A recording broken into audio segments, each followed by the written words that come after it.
नमस्कार, designer news के एक विशेष प्रोग्राम मुद्दे की बात में आपका स्वागत है। मैं हूं डॉक्टर प्रतीक श्रीवास्तव। भारत सरकार ने नौजवानों के लिए एक बहुत ही महत्वपूर्ण योजना शुरू की है। योजना का नाम है अग्निपथ। अग्निपथ का मतलब यह है कि जो नौजवान भारतीय सेना में शामिल होना चाहते हैं उनको 3 वर्षों के लिए भारतीय सेना में शामिल किया जाएगा। भारतीय सेना में वो अपनी सेवाएं दे सकेंगे, सर्विस कर सकेंगे और 3 वर्षों के बाद यदि सेना को लगेगा कि वो नौजवान इतना सक्षम है, इतना काबिल है, तो उसकी सेवाओं को कंटिन्यू किया जाएगा।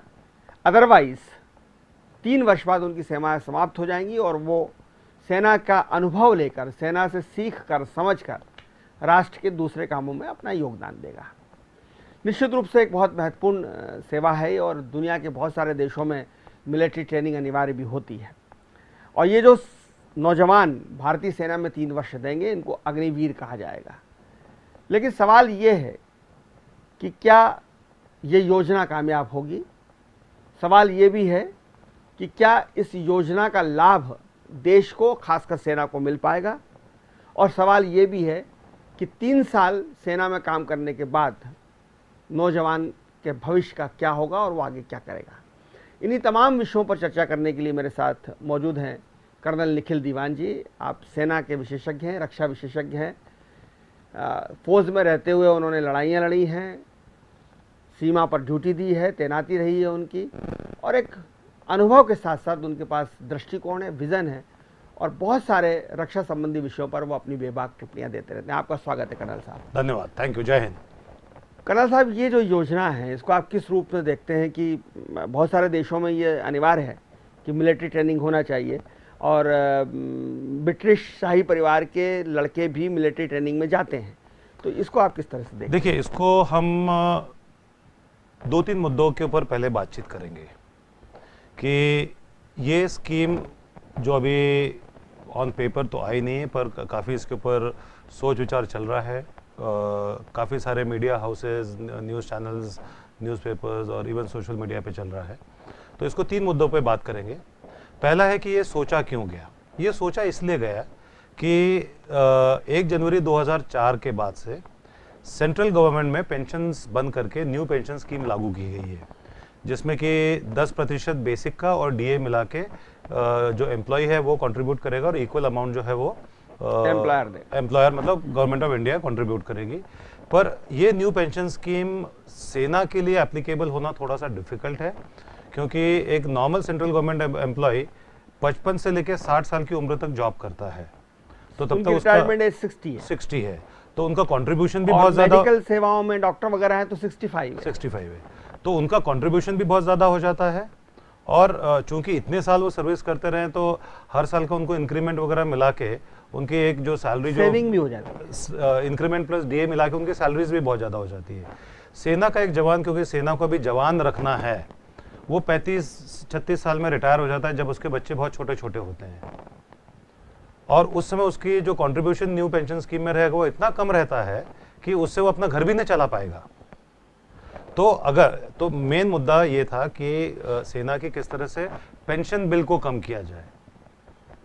मतलब आज 6th लार्जेस्ट इकोनॉमी जो वर्ल्ड की है, वो सेना का जवान जो कि उसकी अखंडता को मजबूत बनाए रखता है, उसकी पेंशन काटने के लिए बात हो रही है। ये बहुत चिंता का विषय है, बहुत चिंता का विषय है। जो सैनिक सीमा पे खड़ा हुआ है मुस्तैदी से और अपनी पूरी जवानी 16-17 साल की उम्र में वो आता है सेना में, 18 साल की उम्र में आता है, अपनी पूरी जवानी वो जो है सीमा पर देता है, देश के लिए देता है, लेकिन जवानी के बाद उसकी सुरक्षा की, आर्थिक सुरक्षा की कोई गारंटी नहीं है। और फिर जिस तरह से आपने कहा कि इजराइल में है, यूएस में है कॉन्स्ट्रक्शन, जिसको कहा जाता है कि 3 साल की सेना की सर्विस जरूरी है, पर उसके बाद वहाँ की सरकारों ने काफ़ी चीज़ों को आगे बढ़ाया हुआ है कि आप 3 साल अगर सेना में आपने सर्विस दी है तो आपको कई जगह फिर बहुत सारी छूट मिलती है, एज फैक्टर बढ़ाया जाता है, राइट। कॉरपोरेट्स वहाँ के चाहते हैं कि ट्रेंड सैनिक वहाँ पर आए, पर आज अगर आप देखें कि भारत का जो पे स्ट्रक्चर है, इजराइल में हमने देखा, रशिया में हमने देखा कि जो पूर्व सैनिक थे वो राष्ट्रपति और प्रधानमंत्री बने। अगर रशिया का हम देख लें कि ये यूक्रेन की लड़ाई में रशिया के कुछ ऑपरेशंस में जो कमियां आई हैं वो इसलिए आई है कि ड्राफ्ट्स जो थे, जो कॉन्स्क्रिप्ट हुए थे, वो उस हिस्से में लड़ाई में पार्ट ले रहे थे। उनको इससे कोई, उनको सिर्फ ये था कि 3 साल बाद निकल जाना है, वो क्यों लड़ेंगे? तो अब इसका नाम बड़ा अट्रैक्टिव दिया है, अग्निपथ, अग्निवीर, अग्निवीर। मतलब वो अग्नि पे ही, tour of country, tour of duty, मतलब वो अग्निपथ पे ये अग्निवीर 3 साल बाद उन अग्नि पे ही चलते रहेंगे कि कहाँ जॉब मिल रहा है। सर मेरा ये सवाल भी है कि चलिए 3 साल उसने मिलिट्री में सेवा दे दी, उसके बाद वो क्या करेगा? वो देखिए उसमें क्या है, उसमें मैं 2 चीज़ बताऊंगा, ये ऑलरेडी मैंने सोच के रखा था। पहला तो ये है कि आज एक सेना की जवान की जो सैलरी है लगभग 35,000 रुपया तो सैलरी है, प्लस अगर सारे पर्क्स और बेनिफिट और सब कुछ अगर ले लिया जाए तो कॉस्ट टू द कंपनी नहीं कहना चाहिए, बट इक्विवेलेंट अगर ले लें तो एक सैनिक का लगभग 50 से 60,000 रुपया महीना बनता है। अब सिर्फ सैलरी ले ले 35,000 रुपया, तो 12वीं पास या 10वीं पास लड़के को 35,000 रुपये में कौन सा कॉर्पोरेट जॉब देने वाला है, कौन सी गवर्नमेंट जॉब देने वाली है? 8,000 रुपए की नौकरी नहीं मिलती। आज एमएनसीज जो है बड़ी बड़ी, वो इंजीनियर्स को 22, 23, 25,000 रुपये में रख रहे हैं। अच्छा, फिर ये ट्रेंड यूथ रहेगा, सो कॉल्ड, मतलब 3 साल में क्या तो जवान की ट्रेनिंग हो पाएगी, बट जो भी है एक ट्रेंड यूथ रहेगा और वो जॉबलेस रहेगा, वो क्या कर गुजरेगा? पर उसको मिलिट्री में आने के बाद 3 साल में एक अलग तरह का उसका एटमॉस्फेयर हो जाएगा, अलग तरह का वो वातावरण में ढल जाएगा, एक डिसिप्लिन हो जाएगा, तो इस सब का उसको लाभ वहां नहीं मिलेगा। पूर्व सैनिक तो कहलाएगा ना सर? नहीं, पूर्व सैनिक नहीं कहलाएगा। आज क्यों नहीं कहलाएगा पूर्व सैनिक? सेना में सेवा दी उसने 3 साल। पूर्व सैनिक की डेफिनेशन जो डिपार्टमेंट ऑफ डिफेंस ने दी वो बड़ी क्लियर है कि आपकी कलर सर्विस पूरी होनी चाहिए, राइट? मान लो कोई 10 साल में छोड़ के चले जाता है जवान, तो पूर्व सैनिक की परिभाषा में नहीं आता है। 17 साल बाद छोड़ के जाता है तो पूर्व सैनिक की परिभाषा में आता है। एक्स आर्मी मैन नहीं कहलाता, एक्स आर्मी मैन नहीं कहलाता है। अच्छा, 3 साल में वो सिपाही में भर्ती होगा और सिपाही ही तो रिटायर हो जाएगा। अच्छा, रिटायर भी नहीं होगा, निकाल दिया जाएगा। रिटायर होना एक ऑनरेबल चीज होती है, सम्मानजनक होती है, निकाल दिया जाएगा। अब उसको बताइए कि उस 12वीं पास या 10वीं पास लड़के को 35,000 रुपए की तनख्वाह कौन देने वाला है, और वो करेगा क्या? और 3 साल उसके मिलिट्री में, मैं ये तो नहीं बोलूंगा कि 3 साल उसके मिलिट्री में खराब हो गए, लेकिन मैं जरूर बोलूंगा कि 3 साल बाद फिर उसको नए सिरे से अपनी पढ़ाई शुरू करना पड़ेगी। सब कुछ। क्या पान सिंह तोमर नहीं निकल सकते इसमें से? निकल सकते हैं।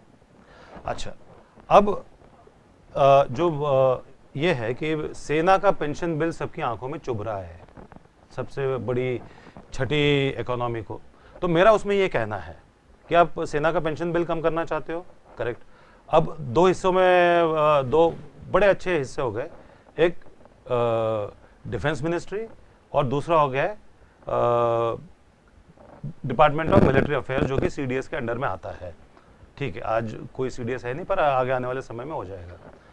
जितने भी डीएमए के अंडर में आते, उन्होंने कुछ ना कुछ सेना की परीक्षाएं पास की है, बहुत मेहनत करके, कोई ना कोई प्रमोशन एग्जाम्स पास किए, बहुत टफ ट्रेनिंग की तरफ से गुजरे हैं। तो आज तकरीबन 4 से 5 लाख जो व्यक्ति हैं जो डिफेंस मिनिस्ट्री में कार्यरत है, जिन्होंने सेना की कोई एग्जाम ही नहीं दी है, तो उनकी पेंशन, उनकी सैलरी पूरी अलग कर दो, कर सकते हैं। जैसे उन्होंने, ताकि आप उनका बिल, दोनों का कॉमन बिल है, इसलिए वो एक बड़ा दिख रहा है। अब क्योंकि साहब वो 60 साल की उम्र में रिटायर हो रहा है। अब आप ये देखिए कि मान लो उसने 10,000 रुपए महीने के ऊपर भी अगर चालू किया है, हर 6 महीने में उसको डीए मिल रहा है, जैसे आज की तारीख में डीए 34% है, राइट? तो 10,000 बेसिक पे उसने स्टार्ट किया है, तो 3,400 रुपया तो उसको डीए मिल रहा है, प्लस हर साल का इंक्रीमेंट, और वो 60 साल की उम्र तक कर रहा है। और हमारा जवान 35 साल की उम्र में रिटायर होकर निकल जा रहा है, उसके हाथ में कुछ नहीं होता है। तो जो डिफेंस मिनिस्ट्री में जो लोग आ रहे हैं, उनकी सैलरी, उनकी पेंशन पूरी तरह से अलग कर देनी चाहिए, तो हमारा डिफेंस का पेंशन बिल कम हो जाएगा। आप चाहते हैं कि 2 हिस्से कर दिए जाएं? बिल्कुल। और बहुत क्लियर ये फिगर आना चाहिए कि पूर्व सैनिक जिसने सेवाएं दी है, जिसने ट्रेनिंग की है, जिसने परीक्षाएं पास की, उसको क्या पेंशन दी जा रही है, और जो क्लरिकल का जॉब कर रहे हैं डिफेंस मिनिस्ट्री में उनको क्या पेंशन दी जा रही है? मुझे उनकी पेंशन से मतलब नहीं है, नहीं, क्योंकि पर उसमें ये जैसे एक फिगर अलग अलग होना चाहिए। उसमें जैसे कई डायरेक्टर लेवल के भी पोस्ट है, राइट, जो कि क्लास 1 ऑफिसर्स में आते हैं, लेकिन वो पूर्व सैनिक नहीं है। वो पुरुष है, मतलब किसी तरह से सेना में उन्होंने बंदूक भी नहीं चलाई है। तो जब नहीं चलाई है, या कभी मोर्चे पे गए नहीं है, कभी बॉर्डर पे गए नहीं है, कभी जम्मू कश्मीर में उन्होंने लड़ाई नहीं लड़ी है, कभी अरुणाचल प्रदेश में नहीं गए हैं, तो उनको डिफेंस की तरफ से पेंशन क्यों दी जाए? उनको नॉर्मल सेंट्रल गवर्नमेंट की तरफ से पेंशन दी जाए। तो ये खाता अगर अलग हो जाएगा तो एक फिगर उसका आपको कम हो खाता जाएगा। क्यों? डिपार्टमेंट ही अलग है ना, अभी तो डिपार्टमेंट ही अलग हो गया डीएमए बनने के बाद से। तो दूसरा, अब प्रयोगात्मक तौर के ऊपर अगर ये अग्निपथ लगाना है तो उसमें हम ये कर सकते हैं कि जैसे एक इन्फेंट्री बटालियन होती है, मैं इन्फेंट्री बटालियन का इसलिए ले रहा हूं क्योंकि तकरीबन 400 इन्फेंट्री बटालियन है, और उसमें 50 के लगभग कुक, वेटर और इस तरह के होते हैं, जो कई साल पहले इनको नॉन कॉम्बैटेंट कहा जाता था। फिर सेना ने सोचा कि भाई इस तरह के 50, 60, 70, 80 लोग नॉन कॉम्बैटेंट, मतलब लड़ाई में काम में ही नहीं आने वाले हैं, तो उनको सबको अब पिछले कुछ सालों में कॉम्बैटेंट बना दिया, पॉलिश किया गया, उनको पॉलिश सिखाया गया, उनको भी, लड़ना भी हाँ, सिखाया सब गया उनको, राइट। पर आज भी अगर वो 50-60 ऐसे एक इन्फेंट्री बटालियन में है, और 400, सिर्फ इन्फेंट्री बटालियंस का ही एग्जांपल दे रहा हूँ, आर्टिलरी का अलग है, आर्मर्ड का अलग है, सबका अलग है, तो 50 से 60 ऐसे हैं जो वेटर है, कुक है, नाई है, हाँ, क्योंकि एक परिवार की तरह तो हर चीज की जरूरत पड़ती है, धोबी है, सब कुछ है। तो 3 साल के लिए ऐसे लड़कों को ले लिया जाए जो ये काम ऑलरेडी कर रहे हैं। वो मान लो कुक है, ढाबे में कुक होगा, 10वीं पास होगा, 11वीं पास होगा, ढाबे में कुक है, उसको आप भर्ती कर लो 3 साल के लिए, उसको ट्रेनिंग का खर्चा उठाना नहीं है। या नाई की दुकान में वो काम कर रहा है, उसको उठा लो आप, धोबी की दुकान में काम कर रहा है, खुद धोबी है, 10वीं 12वीं पास है, उम्र उसकी मिलती है, उसको उठा लो, ट्रेनिंग की कोई ज़रूरत नहीं है। 3 साल वो सेना में काम करे और वापस जाके अपना काम चालू कर दे, फिर से ढाबे में बैठ जाए। अब आप देखिए, जिसने धोबी की दुकान खोली थी और वो 3 साल सेना में आया, फोटो तो आजकल हर कोई खिंचवा रहा है, इंस्टाग्राम पे भी डाल रहा है, भले वो कैसा भी हो, उसके दुकान के बाहर उसके सेना के फोटो लगे होंगे, एक AK-47 या 5.56 इंसास हाथ में लेके, तो उसकी तो वैल्यू बढ़ जाएगी, और लोग इज्जत देंगे, और सेना का कितना खर्चा बचेगा ट्रेनिंग देने का।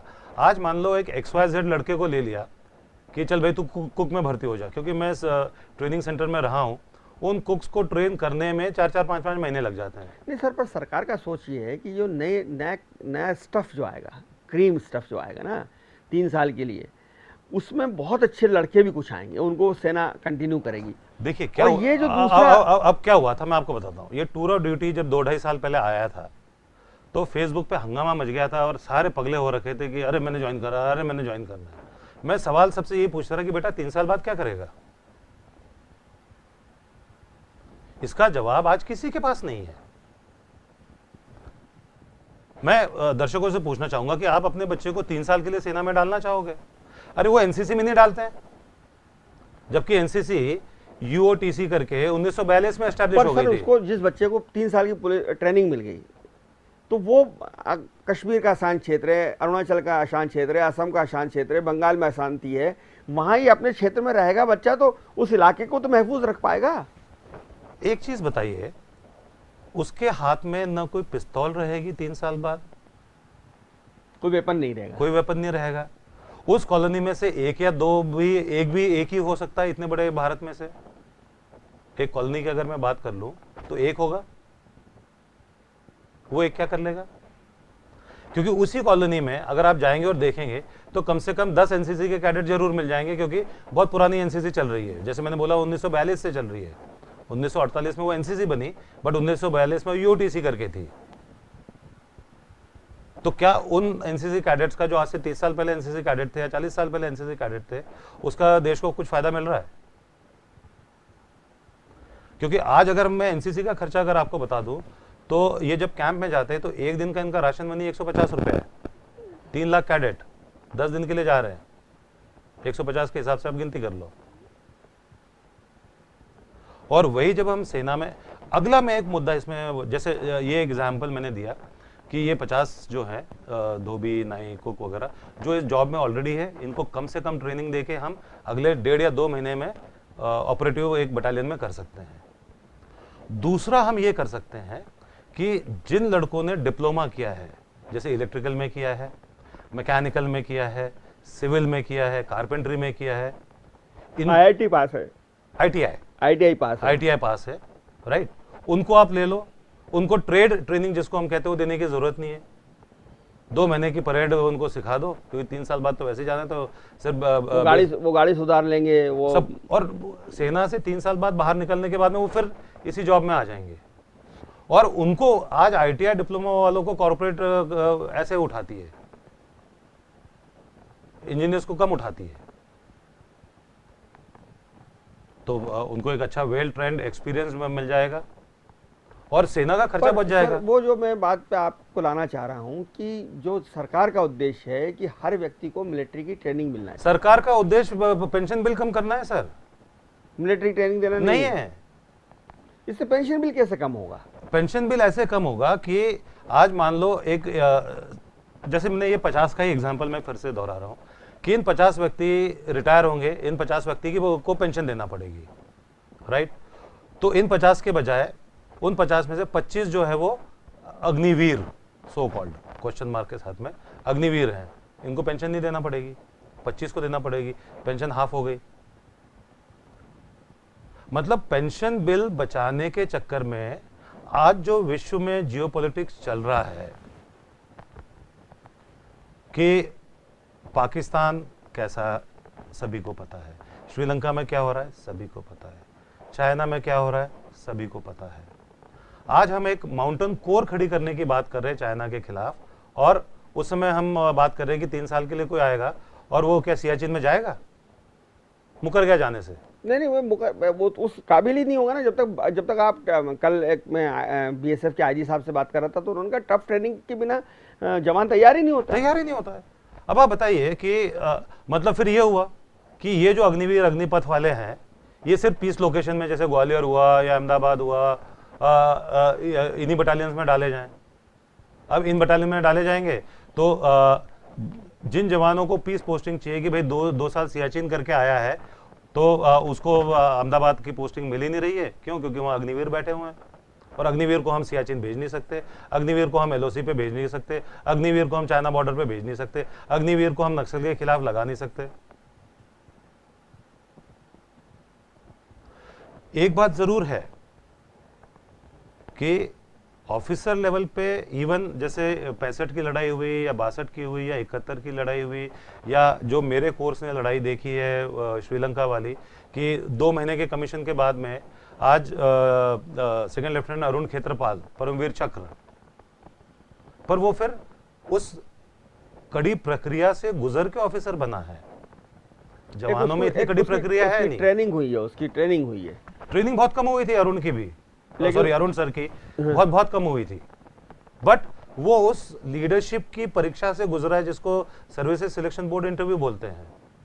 इसलिए उन्होंने उस 71 की लड़ाई में युद्ध के मैदान में भी अपनी शूरवीरता लीडरशिप दिखाई है।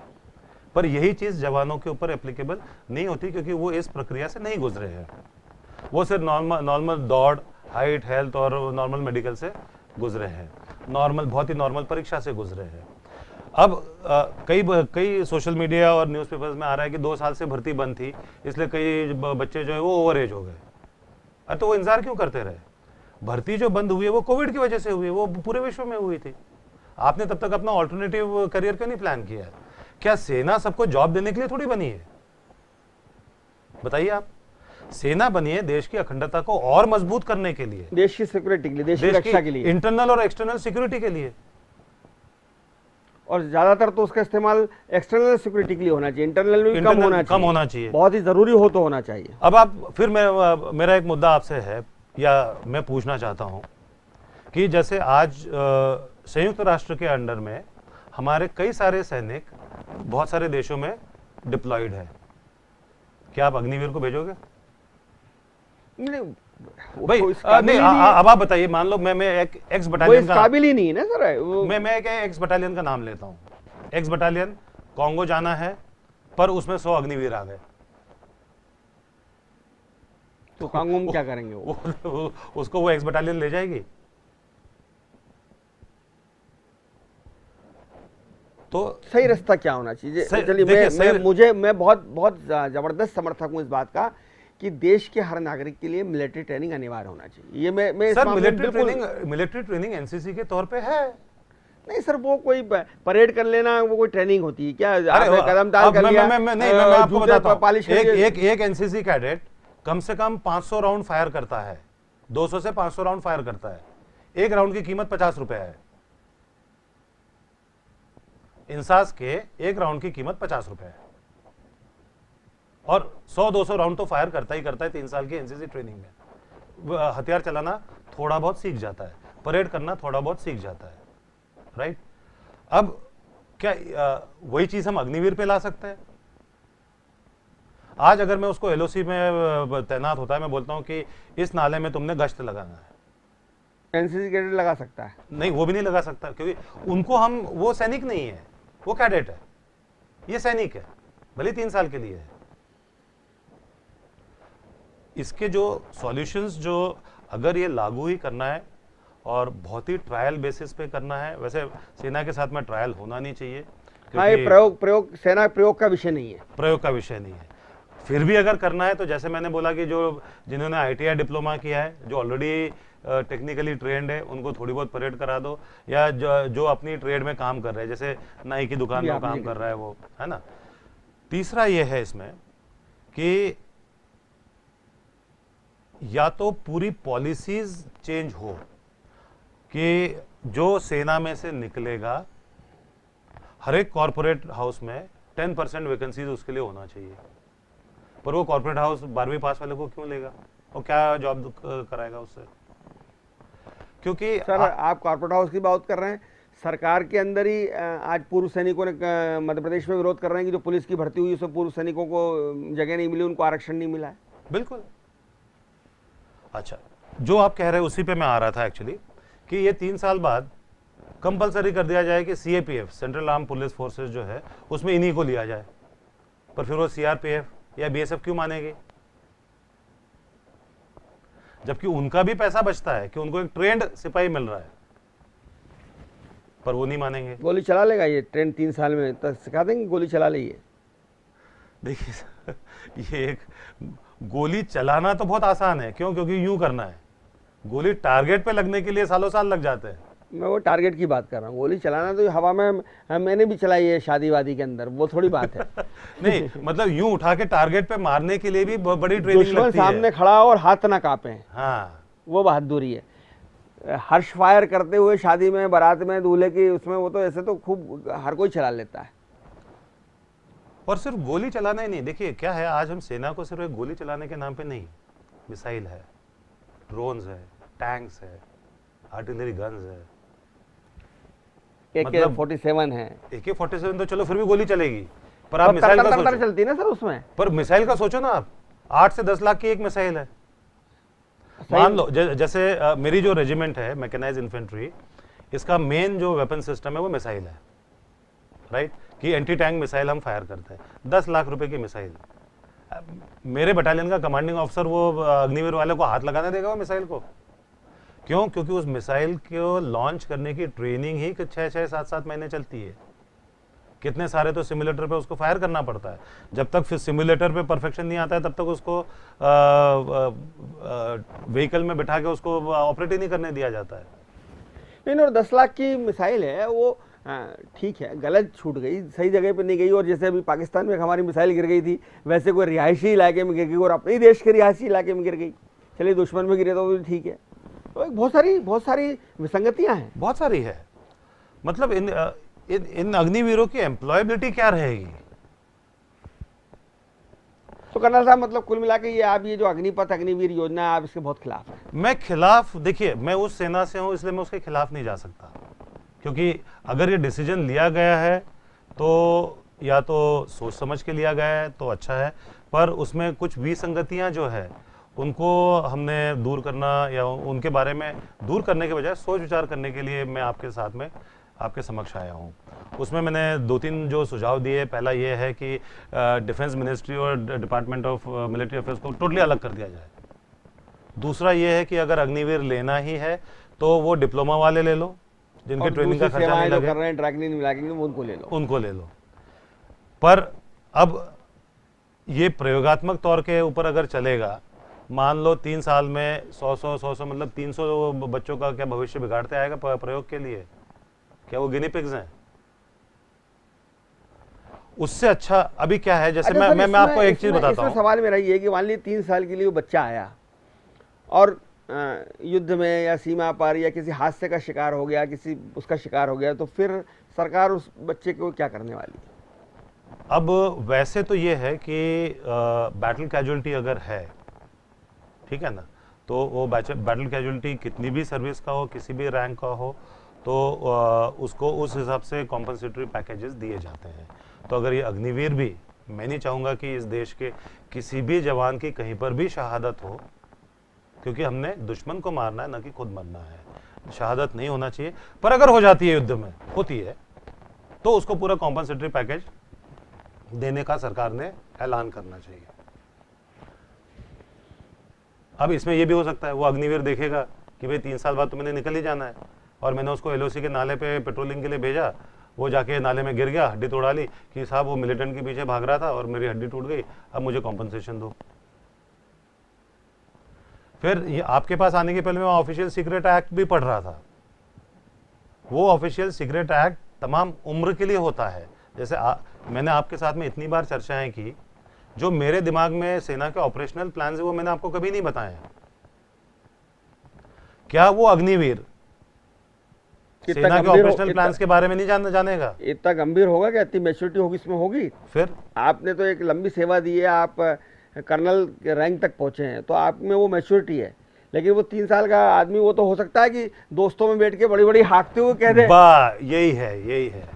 हाँ, नौजवान है और 3 साल में आया बोले, और अपनी बताने में, अपनी शूरवीरता बताने में क्या पता ऐसी कोई बात कह दे हाँ, जो देश के लिए ठीक ना हो। और ये होता रहा है, ऐसा बात नहीं है, होता रहा है। क्योंकि जब वो ऑफिशियल सीक्रेट एक्ट में पढ़ रहा था तो उसमें कई सारे केसेस भी मैंने पढ़े थे कि उस व्यक्ति ने ऐसा बोल दिया और उसका ये हुआ, उसको फिर 14 साल की सजा दी गई। अब ये अगर गांव में जाके बोलता रहे और वो बात फैलती रहे, आज अगर हम 71 की लड़ाई की पूरी बातें करते हैं तो कोई प्रॉब्लम नहीं है, क्योंकि वो इतिहास बन चुका है। वो इतिहास देश के हर एक नागरिक को पता होना चाहिए। पर प्रेजेंट सिचुएशन में आज एलओसी पे क्या चल रहा है वो तो हम किसी को नहीं बताते हैं ना, या अरुणाचल में क्या चल रहा है, या चाइना बॉर्डर पे क्या चल रहा है, वो तो हम नहीं बताते हैं ना। अगर उस बच्चे ने बता दिया तो ये खतरनाक साबित हो सकता है। खतरनाक साबित हो सकता है। और अगर इम्प्लीमेंट ही करना है तो जिस तरह से मैंने बताया कि भाई दोनों डिपार्टमेंट्स को अलग अलग कर दो। और क्योंकि अब मैं कई फेसबुक पे पेजेस पे और कई लोगों उन अधिकारी के साथ मिला हूँ जो कि शॉर्ट सर्विस कमीशनड है। 14 साल की उम्र, 14 साल की सर्विस के बाद में वो उन आर्मी से आउट हो जाते हैं, नेवी से आउट हो जाते हैं। कई अभी तक जॉब ही ढूंढ रहे हैं। क्योंकि एक बार आप जब मिलिट्री में लंबे समय तक काम कर लेते हैं तो फिर आपको जॉब से ज़्यादा रेस्पेक्टफुल जॉब की ज़रूरत होती है। करेक्ट। क्योंकि जो जिसको वहाँ इतना सम्मान मिला हुआ हो वो फर्राश नहीं बन सकता, वो डाकिया नहीं बन सकता, वो ऑफिस बॉय के रूप में काम नहीं कर सकता, उसको एक अदब चाहिए। बिल्कुल।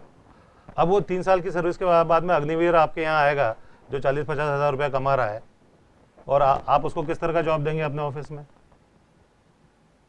जाहिर अगर वो 12वीं पास है तो मैं तो उसको चाय लाने के काम दे पाऊंगा। बोल दिया आपने। और तनख्वाह कितनी देंगे? 8,000-10,000 रुपये। लेकिन वो उसको भी सूट नहीं करेगा और मुझे भी सूट नहीं करेगा कि जिसने 3 साल सेना में काम कर लिया उसको मैं बोलूँगा ए चाय ले आ। मुझे भी अच्छा नहीं लगेगा। देश के नागरिक के नाते मैं सैनिकों का सम्मान करना चाहता हूँ। पर वो सैनिक है नहीं ना, वो तो अग्निवीर है। सैनिक की परिभाषा में नहीं आ रहा है ना। बहुत धन्यवाद कर्नल निखिल दीवान जी आपका, बहुत ही महत्वपूर्ण चर्चा करने के लिए। बहुत ही पेचीदगी भरा ये विषय था, बहुत ही उलझन भरा विषय था। निश्चित रूप से सरकार की ये योजना जो अभी इम्प्लीमेंटेशन होना है, इस पर अमल होना है, बहुत सारे इसमें लूप होल्स हैं, इस पर बहुत गंभीरता से बातचीत होनी चाहिए, गंभीरता से इस पर निष्कर्ष निकाले जाने चाहिए और तब जाकर इस योजना को फुलफिल करने की कोशिश करना चाहिए, क्योंकि अभी बहुत सारे ऐसे प्रश्न हैं जो इस चर्चा के बाद भी अनुत्तरित हैं, अधूरे रह गए हैं। देखते रहिए DGN न्यूज़, खबरों का सिलसिला जारी है, जारी रहेगा। नमस्कार।